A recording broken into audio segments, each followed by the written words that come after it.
Cette vidéo est sponsorisée par Anytrends, un logiciel qui vous permet de transférer, sauvegarder et gérer vos données, que ce soit sur iOS comme sur Android.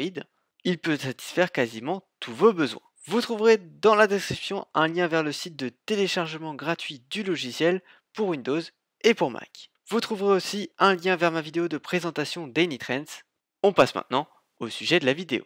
Hey, c'est on se retrouve pour une nouvelle vidéo sur iOS 12.1.1 en bêta numéro 1. Il faut savoir qu'elle est sortie très peu de temps après la version officielle d'iOS 12.1. D'ailleurs, j'ai sorti une vidéo à ce propos, n'hésitez pas à aller la voir, ainsi que la vidéo sur iOS 12.0 avec toutes les nouveautés. Et donc on va voir qu'est-ce que cette bêta nous apporte. Au niveau des nouveautés, c'est très simple, tout va se situer dans FaceTime. Je vais donc appeler cet autre iPhone. Pour vous épargner l'écho horrible qu'il y a quand on s'appelle avec deux téléphones dans la même pièce en haut-parleur, j'ai coupé préalablement le son en faisant silence sur les deux. Et justement, ça fait partie des nouveautés. Vous voyez ici, j'ai pu appuyer silence dès que j'avais répondu à l'appel, alors qu'ici, j'ai dû aller dans les trois petits points et appuyer sur silence. Je rappelle que cet iPhone est en iOS 12.1 et celui-là en 12.1.1. Donc dans la prochaine version, lorsque vous passerez un appel FaceTime et que vous aurez besoin d'accéder à des touches comme retourner l'écran ou silence qui sont très utilisées, je le rappelle en iOS 11, retourner l'écran était juste ici sur votre appareil photo à vous, eh bien vous aurez juste à accéder à la petite barre qui apparaît quand on tape sur l'écran. Pour accéder à plus d'options, actuellement on appuie sur trois petits points, maintenant il faudra juste faire un swipe vers le haut et vous aurez toujours les autres options qui apparaissent